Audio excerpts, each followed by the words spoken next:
Salut les Vapers, ça rage de retour, comment allez-vous bien en ce mercredi 8 avril, 11h06 et 59 secondes. Je viens de shooter le close-up et la conclusion sur le Big Dripper V2 ici par Subome Innovations de Californie, Sacramento. Donc un full setup américain que je kiffe énormément en ce moment. Le tout me vient de Unicorn, je vais y arriver, Unicorn Vapes. Shop sur lequel j'avais acheté, ou ma chérie m'avait acheté ma Exome pour mon anniversaire. Ils ont kiffé ma review, m'ont proposé de me passer le Big Dripper. Merci les mecs, merci Bertrand, merci la licorne, très sympa. Un dripper avec un tank de 5 ml de contenance, avec un système de push pour nourrir son coil, très efficace, excellent. Design épuré et très chouette, un prix super attractif parce que cette V2, contrairement à la V1 qui était à plus de 100 $, a été usinée et assemblée à Taïwan. Donc on l'a pour 65 € je crois. Super efficace, chambre réduite, dual single, bon rendu. Voilà quoi, il est super bien. Très, très utile pour les mecs qui drippent et qui font de la route ou qui veulent pas se fatiguer, avoir une fiole et tout le temps dripper. Voilà, on va passer tout de suite au gros plan, hein. On va pas tergiverser 3 plombes. Franchement, ça claque. Allez, c'est parti. Donc, nous voilà en gros plan sur la boîte du Big Dripper V2 par Subome Innovations. Petite box en carton, petite boîte en carton, toute bête. On va regarder ça vite fait en gros plan. Le Big Dripper dans son logement. On va y revenir. La boîte. Don't drip and drive. Ne drippez pas en conduisant. On va voir pourquoi. Perso, je conduis pas, mais je comprends bien le slogan est tout à fait évident. SMI Subome Innovations, The Big Dripper. Pas de notion de V2, bizarrement, sur la boîte. Sûrement la même que le V1. Big Dripper by Subome. Les features. Dual and single, versatile, push, drip par pression, activation par pression du dripping, 5 ml de contenance, cuivre, centerpin en cuivre, des larges trous dans les postes, une chambre réduite, un isolateur en pic, 3 mm de juice well et 22 mm de diamètre, design in USA, assemblage in Taiwan, assembled in Taiwan, donc d'où le prix réduit de moitié quasiment je crois par rapport à la V1, SMI, Facebook, Instagram, site internet. Voilà, une boîte, tout ce qu'il y a de plus classique. Une petite mousse à l'intérieur, donc avec un logement pour le Big Dripper. Un petit ressort en spare, excellent. Ressort pour le système de pompe en cas de perte ou d'esquintage de ressort. Et une quantité de spare assez impressionnante. 2 sachets. Les O-rings rouges pour le top cap. 2 O-rings noirs pour la base, dans un premier sachet. Dans un second sachet, on a 2 BTR, bizarrement, j'ai jamais eu ça, 2 BTR, très bien, des petites BTR dont on a besoin puisque les postes utilisent des BTR justement, des Allen quoi. On a 2 vis de rechange, 3 vis de rechange, pour les plots, pour le trou de remplissage, pour l'épaule. Donc on a vraiment tout ce qu'il faut. J'ai vu qu'il y avait 3 petites BTR pour l'épaule et une grande qui m'échappe, je sais pas à quoi sert la grande. Peut-être pour le système dans le plot, je ne sais pas. Si j'ai l'info, je vous mettrai une petite annotation. Donc voilà pour le packaging et les spares, plus que complet, excellent. Ensuite, on a donc le Big Dripper en lui-même, le voici. Très très belle pièce, assemblée à Taïwan, mais franchement une qualité au top. Et si ça peut diviser le prix par 2, moi j'ai aucun souci avec ça. La base avec un logo gravé au laser SMI trademark. Ici, un numéro de série là, 2603. Les deux plots négatifs sont maintenus donc par deux grosses vis, ça ne bouge pas d'un pouce. Pour l'instant, j'ai pas de souci avec ça. Le plot central en copper non réglable qui ne bouge pas.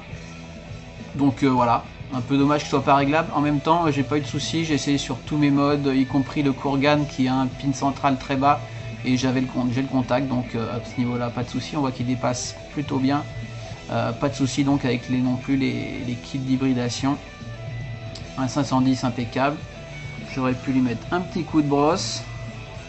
Bref, tout cela est en stainless steel 304 a priori. J'ai pas eu l'info avec certitude, mais a priori c'est ça, puisqu'il y a une pièce dont je vais parler plus tard qui arrive et qui elle est bien indiquée en 304. Il n'y a pas de raison que cet ato soit en 304, surtout que la qualité est vraiment très propre. Donc on va sortir la base. On va sortir la base.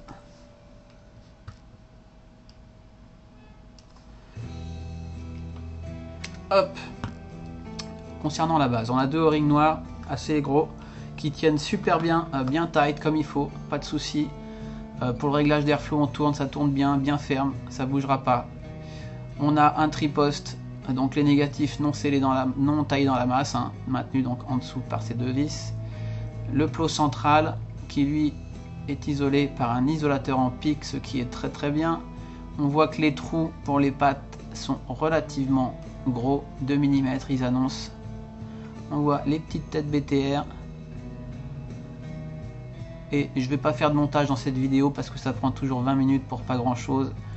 Je vais pas faire un montage du alcool à chaque revue de dripper, ça fait un petit peu chier j'avoue.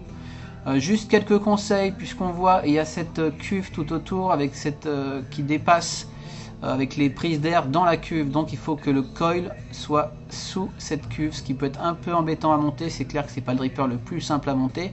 Ceci dit, rien de sorcier. Moi je conseille de, imaginons ceci est un coil, je conseille de faire des pattes courbées comme ça vers le haut, ce qui fait que quand on va les passer dans les plots, dans les pôles, hop, ça va remonter derrière et ça va pas taper dans la cuve, ce qui peut arriver au début.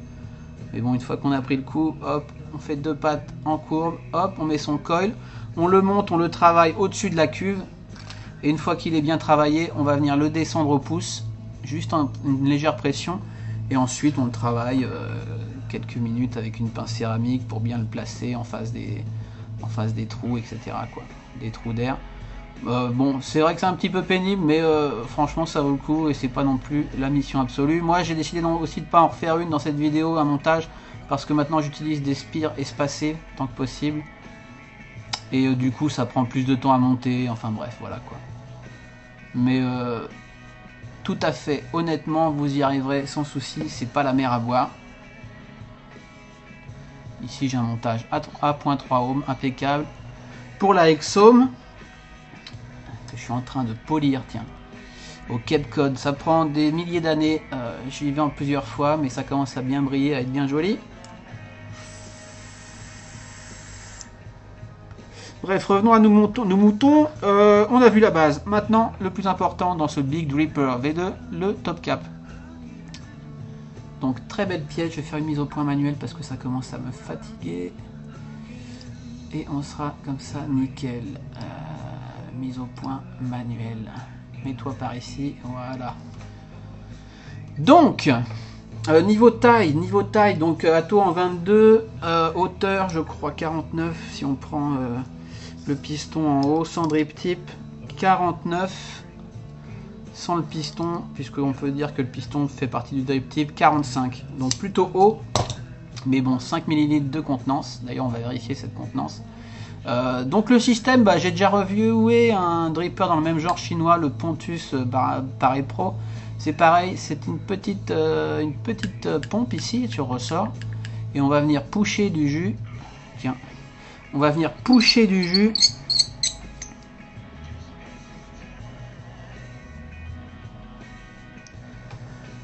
sur ces coils quand on sent le dry heat poindre, quoi. Donc système pratique pour ceux qui font de la route, qui ont besoin de dripper parce qu'ils adorent dripper et qui veulent pas lâcher le volant toutes les 5 minutes. Donc comment ça marche? Déjà, on va constater un truc. c'est que au niveau de la fabrication taïwanaise, c'est vraiment impeccable. Le tank est quasiment seamless, quoi. C'est-à-dire qu'on voit pas la démarcation. Voyez, on la voit pas. Hein. Voilà, je la vois pas perso. Je sais pas si vous voyez quelque chose. Et hop, il y a le tank qui s'ouvre ici. Alors ça queen à mort, mais c'est quand il n'y a pas de jus et c'est le ressort qui queen, hein, c'est pas les filetages. Donc bel usinage, franchement, seamless, moi ça me plaît le seamless. Impressionnant. On voit donc les prises d'air ici en dual ou en single avec celui-ci.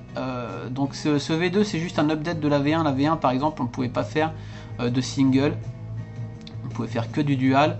Et puis il coûtait 2 fois le prix parce qu'il était sûrement assemblé aux États-Unis. Donc voilà pour le tank. On va l'ouvrir. Ça queen à mort, mais on va voir que sans le ressort, ça ne queen pas. Donc c'est assez logique, le ressort frotte sans jus pour faire glisser tout ça. Bref, voilà, l'intérieur, le tank. Avec ce ressort, donc on en spare un deuxième si on a besoin. Autour de la cheminée, une cuve de 5 ml, on va vérifier ça, j'ai une seringue de 5 ml qui est prête.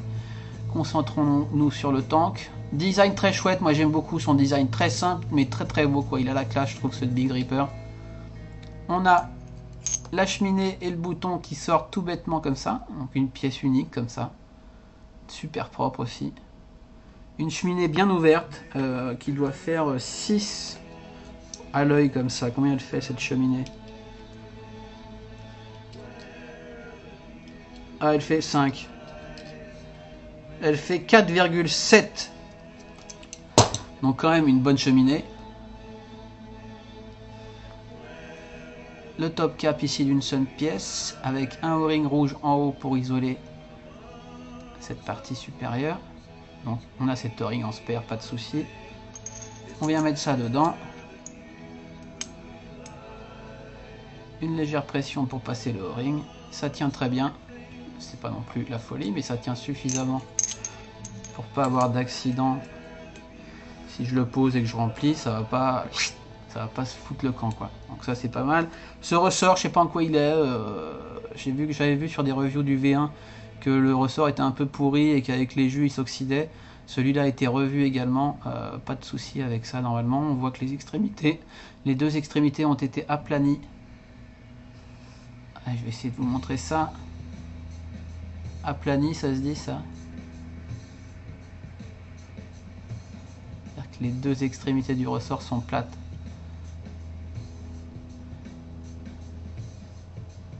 Bon, c'est pas flagrant, puis on s'en fout un peu, mais quand même, c'est propre. C'est bien d'avoir fait ça. Je refais ma mise au point qui va bien. Voilà, par ici.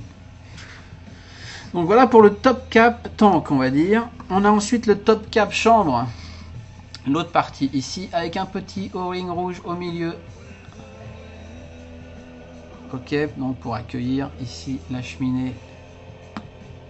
Pareil, on a un O-ring rouge ici de rechange. On a un O-ring rouge autour ici pour sceller les deux parties du tank. Un filetage juste parfait. Et on voit deux trous. Un petit trou ici qui va être le trou de nourrissage de jus. Donc quand on va faire pression, le jus va passer par ce trou. Et ici, on voit la vis ici qui est donc pour le remplissage. Perso, on verra que j'utilise pas du tout le remplissage par ça parce que ça me fatigue. Et qu'il y a une autre technique beaucoup plus simple en dévissant le tank, en versant son jus. Mais si on veut utiliser ça, on peut. J'ai pas encore essayé d'utiliser le Big Ripper en enlevant cette vis pour une meilleure alimentation comme on le faisait sur le Pontus, je crois. À voir si le jus ne coule pas par ce gros trou si on enlève la vis, mais a priori il devrait être maintenu par pression, par capillarité dans le tank. J'essaierai à l'occasion. Bref, pour l'instant je ne touche pas à cette vis, je la laisse en place et c'est très bien comme ça, ça fonctionne parfaitement. Chambre réduite, donc on voit hein, les trous d'airflow là-haut. Donc vu qu'ils sont en haut de là-haut sur la base, on comprend bien que les coils sont très hauts une fois le tout plugué quoi. Donc effectivement, chambre réduite avec un petit dôme, on voit autour de la cheminée centrale. Un léger dôme. Tout ça est très très propre. Hein.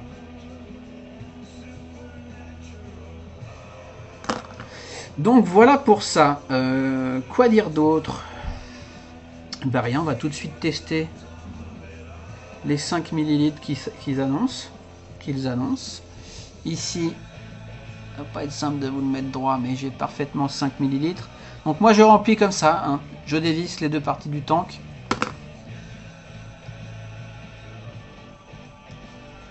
Et puis je vais verser à la pipette ou au flacon directement et on y va. Évidemment on dépasse pas la cheminée centrale. Largement 5 ml. Hein. Donc à 5 ml on n'arrive même pas à la cheminée, je vous montre. On est largement sous la cheminée, mais on est au filetage par contre. Donc surtout j'ai remarqué ne pas trop remplir 5 ml, c'est juste parfait, donc il ne manque pas sur la contenance.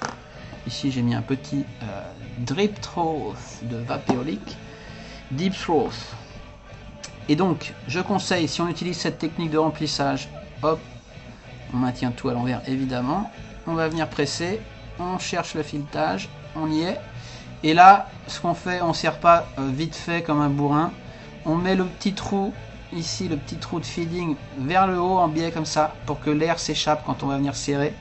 Alors en caméra pas simple, et on tourne le tank.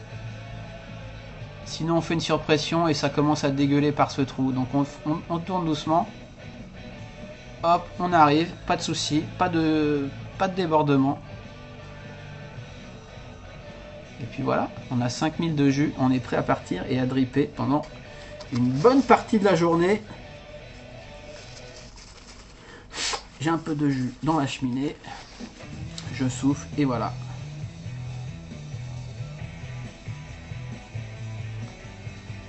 Et donc,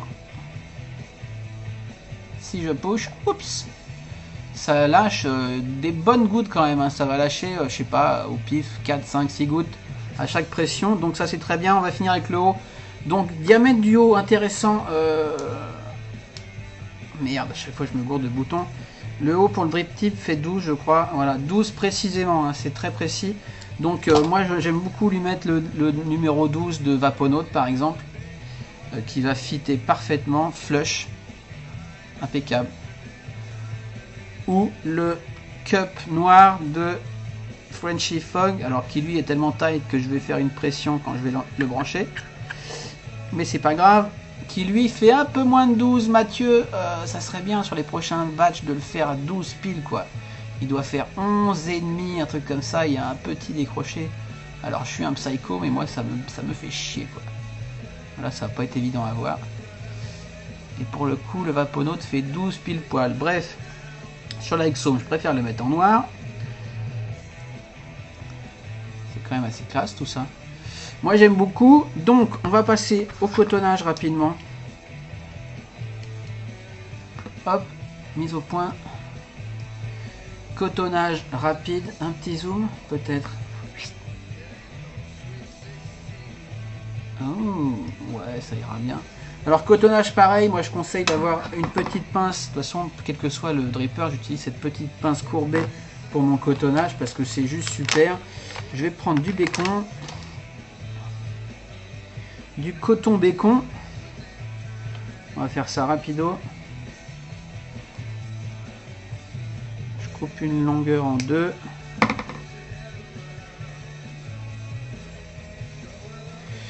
Je suis sur du 2,5 genre. Tac. Une petite pointe. Je vais passer d'un côté.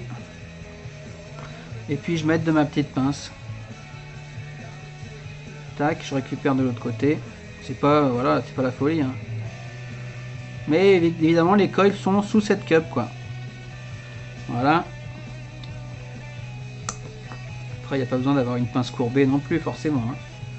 Mais moi, je trouve que cette pince est juste au top, quoi. Donc voilà, passer une première moustache. C'est quoi cette luminosité de merde?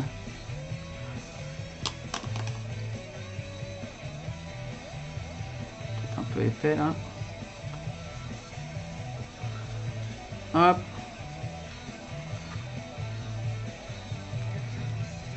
je passe, je push et je récupère. Et je tourne et je tire et j'ai mal fait ma pointe, donc je recommence. Sorry for that. Sorry for this, sorry for that. I have no fucking idea. Hop là. On voit, ça passe bien. Hop, on va couper ça. Donc court d'un côté. La routine. Hop. Et un peu plus long de l'autre, mais pas autant. Ceci dit, on peut mettre pas mal de coton, hein. L'idée, c'est quand même justement d'avoir une réserve de jus au-dessus dans le tank. Et puis d'avoir aussi, dans les 3 mm du Juice Well, du coton. Pour être peinard un moment, sans avoir à pusher. Et puis, avec ma petite pince, je vais venir rentrer mon coton en dessous. Ici, je vais blinder. Je passe un peu entre les pôles, enfin je fais comme je peux, comme d'hab. Comme ça. Hop. Hop. Et puis voilà quoi, tout bête, hein.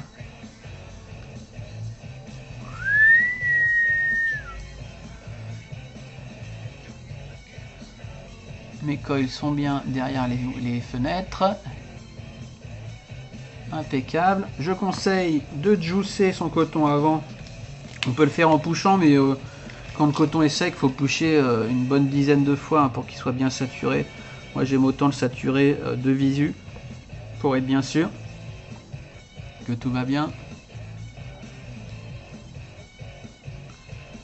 Donc on peut y aller, hein, puisque la cuve est quand même importante.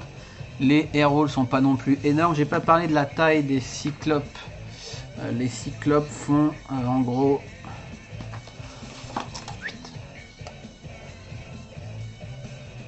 ils font 4 de long, 4 mm de long sur 1 mm et demi de haut.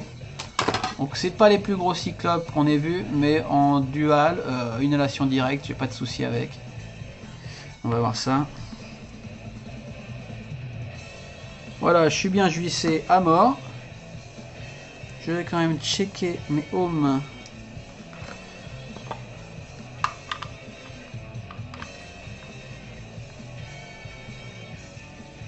Hop. 0,34, c'est parfait. Je rappelle que sur la Exo, il ne faut pas, plutôt pas descendre sous les 0,3. Je vais virer ce que j'ai dessus. Hop, je vais virer le zoom. Alors bizarrement le zoom, je ne peux pas revenir à 0 sans repasser par les réglages par défaut et donc perdre mes réglages de luminosité, ce qui me pète les burnes. Hop là, en gros.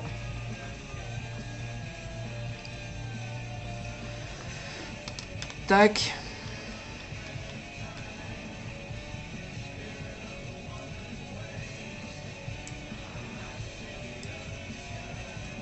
Ça marche. Monter un peu.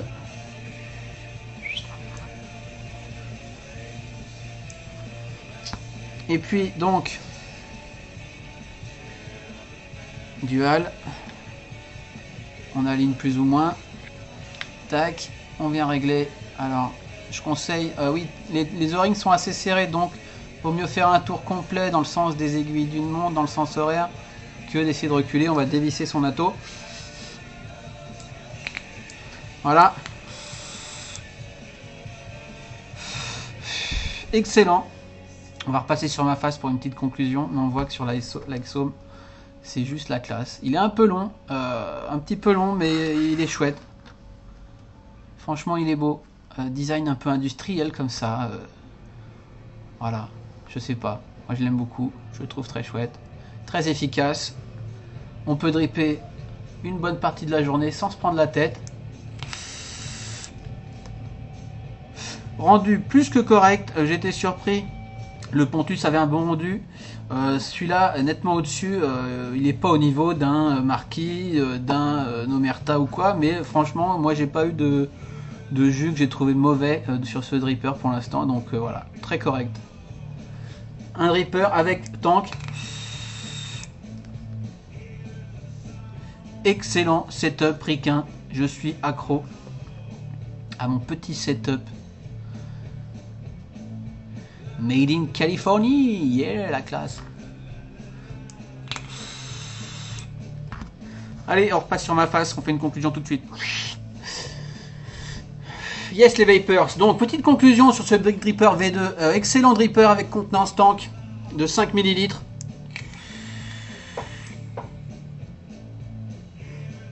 Inhalation directe, très très... C'est pas mauvais ce drip throat là, vapéolique. Et donc, j'ai pas de dry pour l'instant, mais push, push, vous entendez le...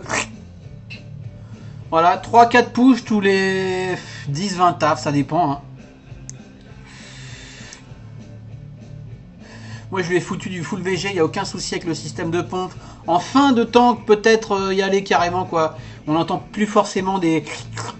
Donc il faut y aller, il faut y aller. De toute façon, on le voit vite si on déborde, si on push trop, ça commence à perler au niveau des air rolls et on sait qu'on a été trop fort. On prend vite le coup. Perso, j'ai jamais eu de débordement, donc voilà, plutôt efficace. On sent le dry poindre, enfin c'est super. Plutôt élégant. Donc cette V2 a un prix juste attractif, rapport à la V1 qui était à plus de 100 $. Je crois que c'était même 120 $. J'ai pas de certitude, mais je crois bien. En tout cas, ce V2, vu qu'il est produit à Taïwan et sûrement d'autres raisons pour baisser le prix que je ne connais point, est chez Unicorn Vape à 64,90 €, ce qui est plus que correct pour un dripper américain avec un tank de 5 ml. D'une qualité irréprochable avec un tank seamless, il est vraiment beau. C'est chouette, non? Yeah, j'adore.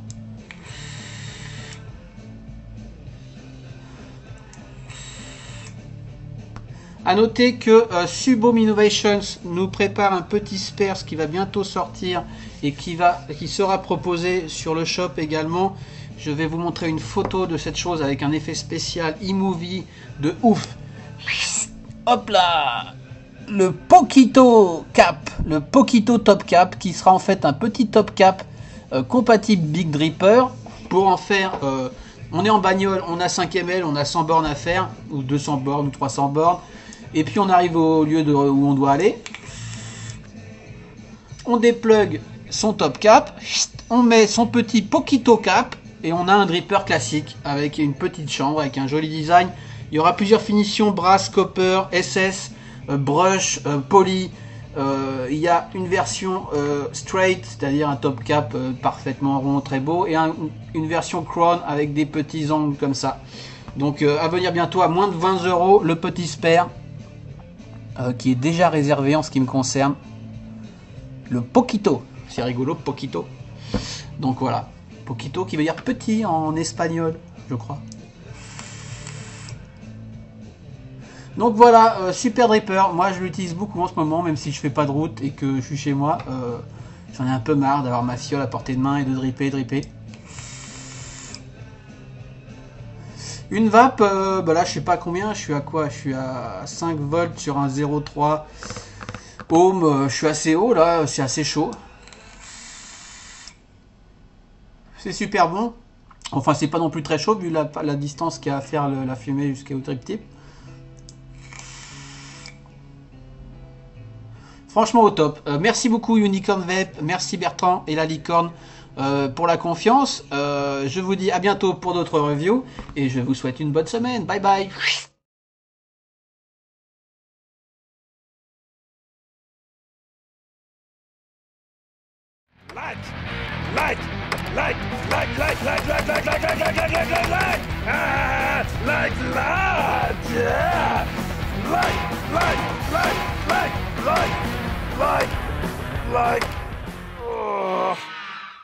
Not like. Ugh.